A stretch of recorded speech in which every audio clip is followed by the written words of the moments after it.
जय श्री राम। संपाति जी ने पता बताया लंका का। त्रिकुट पर्वत पे लंका है, वहाँ पे माता सीता अशोक वाटिका में बैठी हुई है। अब 7 योजन लांघ के जाना है समुद्र को। अब समुद्र कौन लांघ सकता है, यह विचार चालू है। घेरी अंगदई कहा सब रामा, अब कछु करहूँ उपाय सिया रामा। है को सुबट प्रवीण रामा, जल्दी लागी जो जाय सिया रामा। अब अंगद को घेर कर सब किसी ने कहा कि अब कुछ उपाय करो, और बोले कि कोई ऐसा चतुर योद्धा भी है जो सागर को लाग जाए। बोला निविकट सुनहु युवराजू, जो जनतीस उल्लंघहु आजू। नील कहा 40 मैं जाऊँ, आगे परत मोर नहीं पाऊ। विकट बानर बोला, हे युवराज सुनो, मैं आज ही 30 योजन लाग सकता हूँ। नील ने कहा मैं 40 योजन जा सकता हूँ, आगे मेरा पैर नहीं पड़ेगा। नील बचन सुनी दुर्धर कहीं, 50 योजन बल हैं। बुल्यउ नल दो भुजा उठाई, योजन 60 मोरी गति भाई। नील के वचन सुनकर दुर्धर ने कहा मेरी गति 50 योजन की है। नल ने दोनों भुजा उठाकर कहा कि हे भाई, मेरा बल 60 योजन तक का है। निरखी सकल मुख कहरिच्छे सा, नहीं रह प्रथमक बल लौलेसा।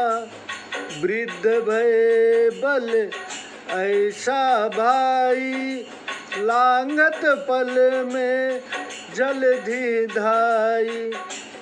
सबके मुख देखकर जामवंत बोले, पहले का सा बल लेस मात्र भी मुझ में नहीं है। हे भाई, बुढ़ापे में भी ऐसा कि पल भर से ही दौड़कर सागर लांघ जाता। एक दिन बद्रिक आश्रम गयऊ, विपिन विलोकी महासुख भयऊ। ब्रह्म ज्ञानी एक विप्र सुजाना, बैठी आराधत श्री भगवाना। एक दिन मैं बद्रिकाश्रम को गया, उस वन को देखकर मुझे बड़ा सुख हुआ। वहाँ एक विद्वान ब्रह्मज्ञानी ब्राह्मण श्री भगवान की आराधना कर रहा था। ताहि बधन एक दानव आवा, देखत नैन क्रोध मोहि छावा। मुनि भय देखी गयहूँ तेहि सामु, तेहि दूत्र तर कीन्हा कामु। उसे मारने के लिए एक दानव आया। उसे आंखों से देखकर मुझे बड़ा क्रोध हुआ। मुनि को भयभीत देखकर मैं उसके सामने गया, परंतु उसने अत्यंत शीघ्रता से यह काम किया कि 30 योजन कर शैल उठाई, मारसी मोरी गोड़ में आई। लागत गिरी तनु सहा प्रहारा, भयो क्रोध तेहि आवनि पछारा। 30 योजन का एक पर्वत उठाया और मेरे घुटने में दे मारा।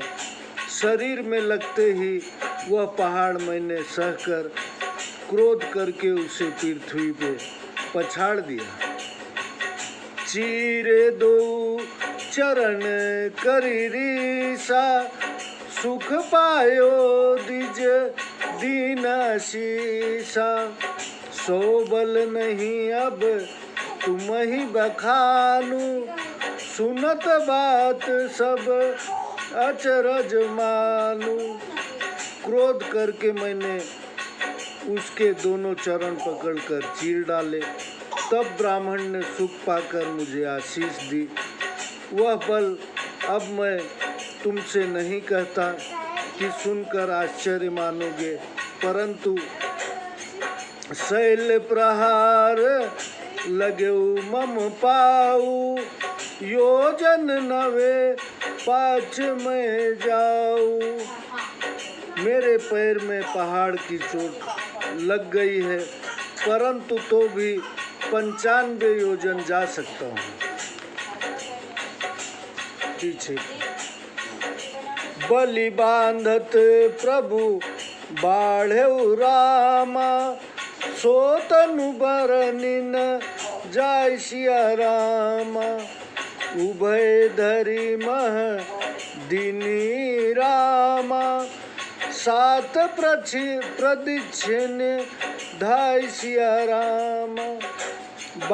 बलि को बांधते हुए प्रभु इतने बढ़े कि उस स्वरूप का वर्णन नहीं हो सकता, किंतु 2 घड़ी में दौड़कर मैंने 7 परिक्रमा कर ली।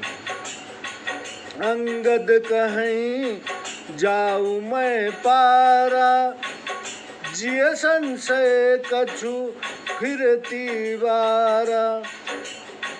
जामवंत कह तुम सब लायक, पठय किमि सब ही कर नायक। अंगद ने कहा मैं पार जा सकता हूँ, परंतु लौटने में संदेह है। जामवंत ने कहा तुम सब लायक हो, किंतु सबके प्रधान हो, अतः तुम्हें कैसे भेजा जाए। कहीं रक्षपति सुनु हनुमाना, का चुप साधी रहेउ बलवाना। पवन तनय बल पवन समाना, बुद्धि विवेक विज्ञान निधाना। ऋक्षराज जामवंत ने महावीर जी से कहा, हे बलवान हनुमान जी, सुनो, तुमने क्यों चुप साध रखी है? तुम पवन के पुत्र हो, तुम्हारा बल अब पवन के समान है। तुम बुद्धि विवेक व विज्ञान के निधान हो। कवन सो काज कठिन जग माही, जो नहीं होत तात तुम पाही। हे तात, संसार में ऐसा कौन सा कठिन काम है जो तुमसे नहीं हो सकता। तब उत्पत्ति अब कहूँ सहेता, सुनहु सकल बैठे इहि रेता।